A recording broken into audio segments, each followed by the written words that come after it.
Recording in progress. 자, 보죠. 오늘 수업 안 나간다 했더니 문양고 애들이 거의 안 들어가구나. 자, 사회 분야의 글이란 인간사에서 일어나는 다양한 사회 현상을 다루는 길. 자, 사회 현상을 다룬 글을 사회 분야의 글이겠죠, 당연히. 자, 사회 분야의 글은 정치, 경제, 언론, 법, 교육 등 인간 사회적 행위에 대한 분석이나 주장을 담고 있는 것이 특징이다. 사회 분야라고 한다면 얘네들을 다룬다는 거예요. 사회 분야의 글을 잘 읽기 위해서는 글의 목적을 고려하여 글쓴이의 관점을 비판적으로 이해하며 읽는 것이 좋다. 그리고 글에서 규명한 사회 현상의 법칙을 현실에 적용해보고 제재에 담긴 사회적 현상의 특성을 도식화하여 그림 같은 걸로 만들어서 이해하는 것이 효과적이다. 또한 글에 제시된 역사적 인물과 사건을 파악할 때에는 그와 관련된 사회 문화적 맥락도 함께 파악한다. 제시된 사회 현상을 나의 생활에 적용해보는 것도 의미 있는 일이다. 라고 해서 사회적 분야의 글을 읽는 방법을 얘기는 하긴 했는데 뭐 그렇게 알아두시면 되죠. 어려울 건 없죠. 비판적으로 이해하는 거 당연하죠. 목적 고려는 당연한 거고요. 그 다음 자, 사회 현상의 법칙을 현실에 적용해버리기. 이걸 어떻게 해? 말이 그렇지. 그러니까 내용을 도식화해서 이해하고. 근데 이게 적용하는 건 읽는 방법은 아니니까. 그 다음 사회문화적 맥락도 고려해서 읽고 하는 것들입니다. 자, 설명문이라고 나오고요. 소비자 잉여라고 나오네. 자, 80일간의 세계 일주라는 내용을 인용해서 경제 개념을 설명한 겁니다. 소비자 잉여가 발생하는 상황을 예로 들어서 설명했으니까 예시의 설명 방법이 쓰인 거죠.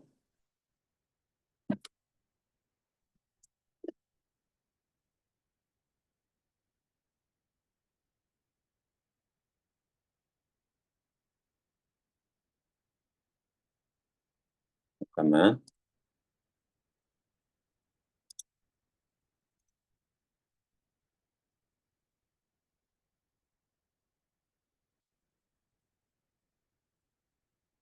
성경의 소율아, 나는 어디 있나 궁금해서 확인했고 오늘은 뭐냐면 운양은 진도보다는 오늘은 문제 풀라고 했었거든. 준 문제 좀 풀어주고 그때 프린트해서 줬잖아. 그거에 대한 질문이나 이런 것들 있으면 좀 얘기해주고 오늘은 다른 학교 진도를 좀 더 나가고 내일 보충을 운양을 오전 9시 반에 하기로 했어. 그래서 뭐 11시에 영어 있다며 그래서 오전 9시 반에는 내일 진도 나갈게. 그래서 오늘은 문제 좀 풀어줘. 예.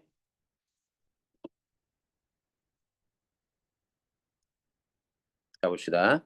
이 글은 1873년에 발표된 줄 베른의 소설 80원의 세계일주의 내용을 바탕으로 소비자 잉여라는 경제 개념을 설명한다. 소설 속 인물의 소비 양상을 바탕으로 소비자 잉여의 개념과 특성을 파악해보자. 이 설명 말고도 그냥 설명할 수는 있을 텐데 소비자 잉여 나오면 한번 보죠. 80일간의 세계 일주는 부유한 괴짜 신사 필리어스 포그의 이야기를 다룬 소설이다. 매일 똑같은 시간에 식사하고 30도의 물로만 면도를 하는 필리어스 포그는 29도의 물을 가져왔다는 이유로 하인을 해관다. 자, 필리어스 포그라는 주인공의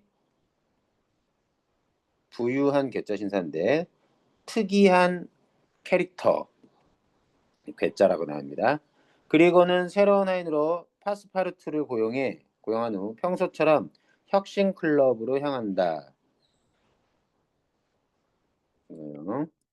혁신 클럽에서 포그는 우연히 세계 일주와 관련된 논쟁에 휩쓸리고 결국 80일 안에 세계 일주를 할 수 있는지를 두고 2만 파운드를 건 내기를 하게 된다. 이름이 혁신 클럽이야. 포그는 자신의 주장을 입증하기 위해 바로 그날 저녁 고용한 지 반나절도 안 된 하인 파스파르투와 함께 런던에서 출발한다. 자, 포그는 런던을 떠나 프랑스, 파리, 이집트, 스웨덴 이렇게 얘네들을 떠나 다 도는 80일간의 긴 여정을 계획한다. 별건 없습니다. 자, 포그의 세계 일주는 순조롭게 진행되는 듯 했다. 계획보다 이틀이나 빨리 인도 붐바이에 도착한 것. 여기 보시면 뭐 이렇게 순서대로 나오는 건데, 그러나 곧바로 첫 번째 위기라는 건 두 번째, 세 번째 위기도 있겠죠. 영국 신문에서는 인도 횡단철도가 완전히 개통되었다고 보도했는데 실제로는 80km 구간의 철길이 놓여 있지 않았다. 일정을 지키기 위해 대체 교통수단을 찾던 포그와 파스파르트는 한 인도인에게 코끼리를 빌려 여정을 재촉하란다. 그러나 코끼리 주인은 시간당 40파운드라는 금액을 제시해도 꿈쩍도 하지 않는다. 그러자 포그는 1000파운드를 주고 코끼리를 아예 사겠다고 제안한다. 포그 일행과 동행한 영국 육군 준장은 코끼리 주인이 값을 더 올리기 전에 신중히 고민하라고 충고한다. 자, 그러면서 여기 봅시다.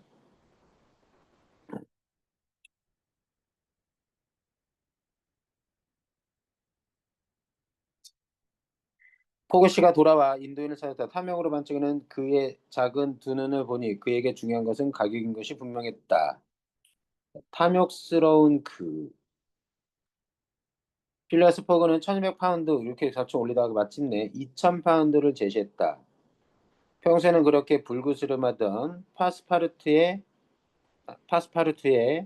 얼굴이 하얗게 변했다. 너무 많은 금액에 놀란 거죠.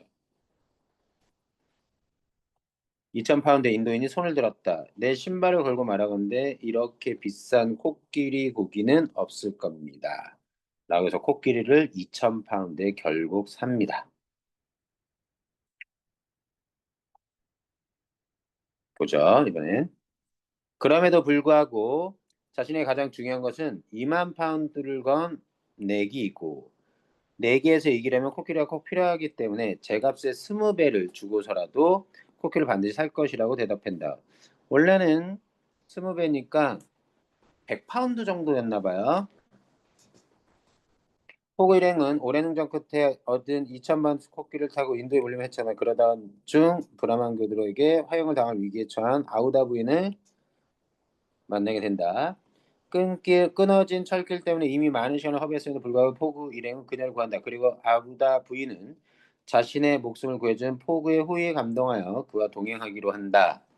포그 일행은 인도를 떠난 이후 갖가지 난관에 부딪히는데 홍콩에 도착한 포그 일행은 내용이 뭐 그냥저냥 일본 요코하마로 이동하여 태평양 횡단선을 탈 계획이었지만 배를 놓치고 만다.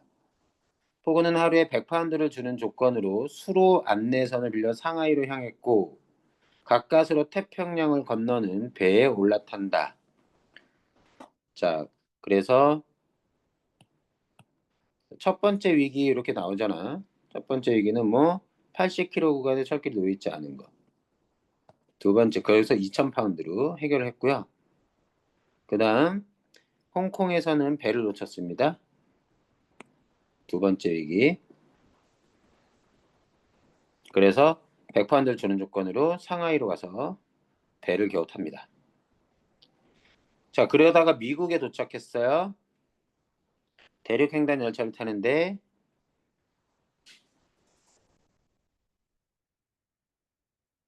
자, 태평양 횡단선은 그래서 여기에서 탄 거였어. 상하이에서. 썰매 그러던 도중 인디언들의 공격받아 갈아타야 될 기차를 놓치자 썰매를 빌리고 썰매 돛을 달아 개조해 달린 끝에 결국 다른 열차로 갈아탄다. 그래서 두 번째 인디언들의 공격 놓치고 그는 해결책으로 썰매를 빌려서 갑니다. 하지만 그런 노력에도 불구하고 45분 차이로 대서양 횡단 기선을 놓치고 만다. 배를 포고는 항구를 둘러보다 프랑스 보르도까지 가는 화물선 앙리에타호를 발견한다라고 해서 자 이번에는 배를 놓치는 거.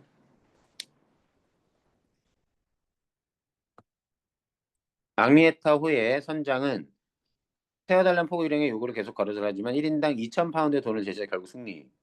4,000파운드네. 대서양 항해를 하던 도중 연료가 떨어지자 포그는 만든 지 20년 된 5만 달러짜리 배 앙리에타호를 6만 달러의 거금을 주고 산다. 그런 후 배의 나무로 된 부분을 연료로 사용 항해를 마친다. 배를 통째로 사요. 자, 또 다른 위기. 해결책은 그런 식으로 계속 문제 그리고 그것의 해결 그의 연속입니다. 이처럼 내용 정리. 온갖 수단을 도색해 동원해 영국에 도착한 포그는 약속된 시간 바로 직전에 기적적으로 혁신 클럽 홀에 들어선다. 6만 달러 주고. 포그는 세계 일주를 떠나기에 앞서 상세히 계획표를 작성했지만 곳곳에서 예기치 못한 위기를 처한다. 여기까지가 다 줄거리입니다. 그럴 때마다 그는 대체 교통수단을 가진 이들에게 상품이 시장에서 그때그때 실제 거래되는 시장 가격보다 훨씬 높은 가격을 지불하며 여행을 지속해 나간다. 이게 해결책이었어요.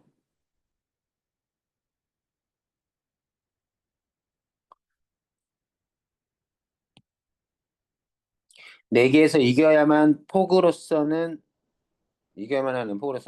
시장가격보다 훨씬 높은 가격을 지불하는 것이 전혀 아깝지 않았던 것이다. 이를 경제학 용어를 사용해 표현하면 포그의 교통수단에는 지불 용이 가격이 아주 높은 수준이라고 할 수 있고 여기에서 지불 용이 가격이란 정의 소비자가 상품을 구입하기 위해 지불하겠다고 마음먹은 금액 중 가장 높은 가격 이게 정의입니다.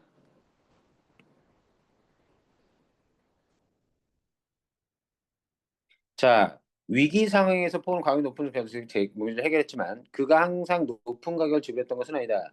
일정에 차질이 없을 때는 당연히 다른 일반 여행들과 같은 가격을 내고 교통수단을 이용했다. 즉 포그는 굉장히 높은 지불 용의 가격을 가지고 있음에도 남들과 같은 가격을 지불하여 큰 소비자 잉여를 누린 것이다. 자, 소비자 잉여는 뭐냐? 이꼴 지불 용의 가격에서 소비자가 기꺼이 낼 의향이 있는 금액, 남은 금액에서 실제 지불한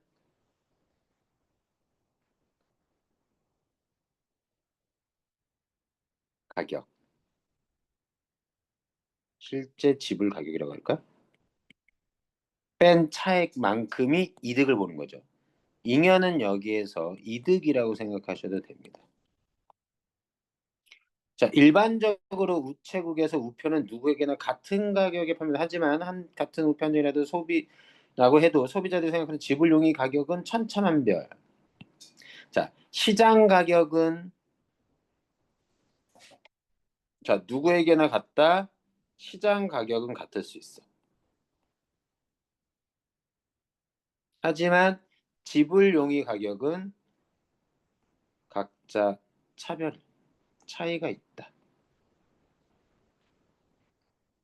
우표값 몇백 원을 아까워하는 소비자 있는 거면 한 장의 우표에도 수백만 수천만 원의 가치가 있다고 생각하는 우표 수집광도 있다. 영국 경제사 엘프리도 마셜은 어떤 상품을 구매함으로써 소비자가 얻는 이익을 소비자 잉여라고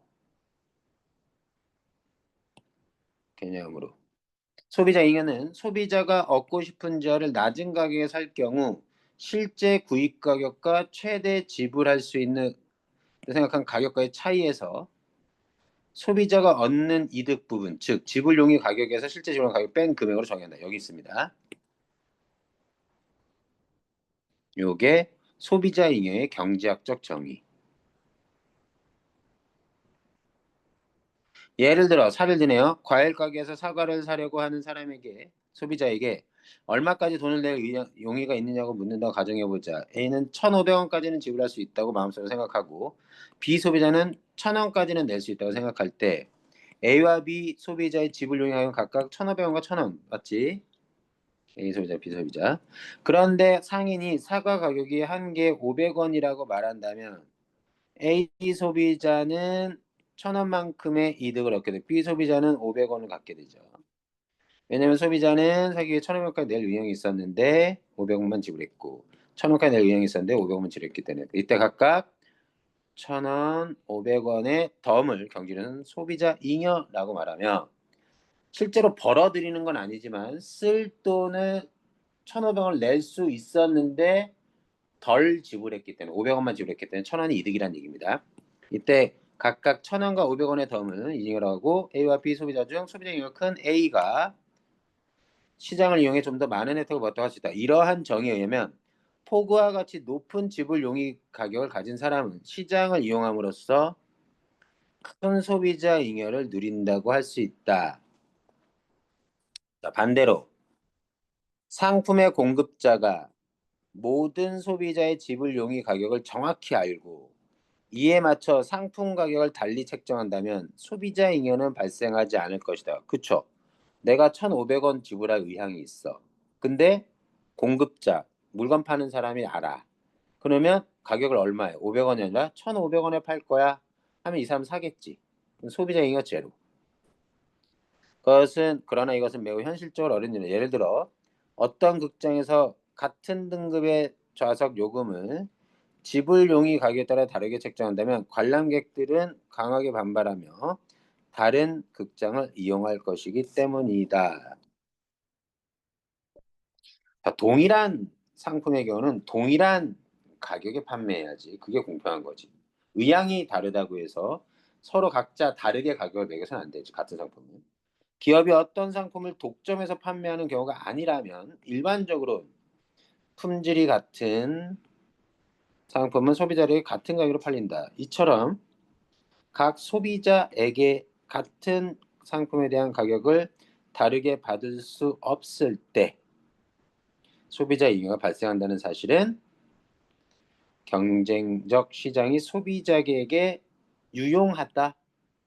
소비자에게 효율적이다. 끝. 80일간의 세계 일주로 돌아가서 포그는 2만 파운드의 상금을 염두에 두고 배포액의 높은 지분을 부르면서 매 순간 위기를 극복했고 80일 만에 세계 일주를 할 수 있다는 것을 입증해서 포그는 상금으로 2만 파운드를 받았지만 이 여행 중에 19,000파운드를 써버렸다. 그리고 나머지 1,000파운드는 하인 파스파르투와 자신의 은행 강도로 오해하여 여행을 방해했던 픽스 형사에 주었기 때문에 실제로 얻은 금전전 소득은 거의 없었다. 혹자는 포그가 세계 일주를 하면서 얻은 것이 하나도 없다고 말할 것이다. 그러나 포그는 세계 일주를 도전하지 않았다면 누리지 못했을 체험을 수없이 했고 값을 매길 수 없는 소중한 이익을 얻었다. 뭐? 결혼했어. 약속했고 소설의 작가 줄 베르는 소설의 마지막에서 사람들은 이보다 더 작은 것을 위해서라도 세계 일주를 하지 않을까? 라는 질문을 던지며 펜트를 내놓는다. 포그처럼 평생 함께할 동반자를 만나는 만큼의 가치를 얻지 못한다 하더라도 우리는 여행을 떠난다. 그리고 나름의 소비자 잉여를 얻고 돌아올 것이다. 왜요? 아, 저런 여행에서 얻은 가치가 있다면 어마어마한 돈을 더 줄 수도 있는데 요만큼의 돈을 주고 여행을 갔다 왔기 때문에 이만큼이 소비자 잉여고 그거는 이제 숫자에 대한 얘기고 여기에서 소비자 잉여는 부인과 결혼한 건 소비자 잉여라고 칠 수 없지. 가격은 아니니까. 그렇게 해서 문제를 풀면 됩니다. 소비자 잉여 잘 됐고요. 여기 내용 정리돼 있는 것뿐이에요. 그거 봐주시고 이거 잠깐 읽어보죠. 지불용의 가격이란 소비자가 상품 구입을 위해 지불하겠다고 마음먹은 금액 중 가장 높은 가격.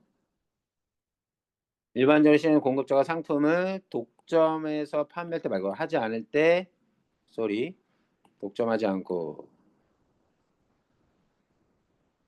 상품의 공급자 모든 소비자의 지불용의 가격을 정확히 알 수 없기 때문에 상품을 동일하게 책정해서 소비자 잉여가 삭제된다. 그 말은 뭐예요? 독점 판매 해고 또 지불용익금을 정확히 알고 달리 책정한다면 소비자 잉여는 발생하지 않습니다. 소비자 잉여는 갖고 싶은 상품을 낮은 가격에 살 경우 실제 구입 가격과 최대한 지불할 수 있다고 생각한 가격, 지불용의 금액의 차이 바로 이득이 됩니다. 소비자이며. 이러한 경쟁을 따르면 높은 지불 용익을 가진 사람은 시장 이용으로서 큰 소비자 이익을 누릴 수 있다고 할 수 있다. 어렵지 않죠, 내용?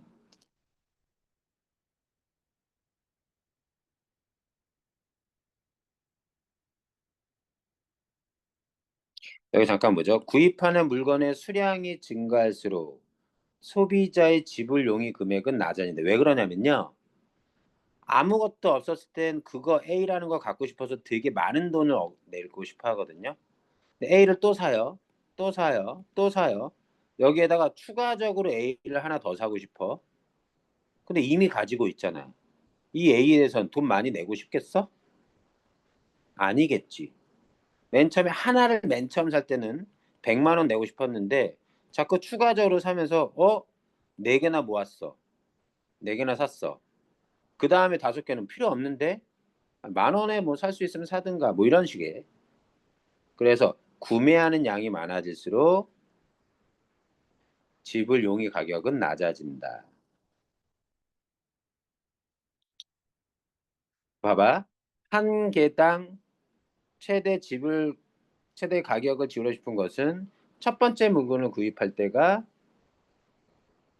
최대고 두 번째 물건을 구입할 때부터는 처음보다는 조금 낮아지고 조금 낮아지고 이런 식으로 낮아지는 거지. 그래서 그래프를 그리면 한 개, 두 개, 세 개, 네 개인데 최대 지불 용익은 이만큼 많았었는데 두 번째는 조금 낮아지고 세 번째 사는 건 낮아지고 네 번째 사는 건 이렇게 낮아지게 될 거예요. 왜냐하면 그 물건을 통한 만족도가 그만큼 떨어지기 때문에.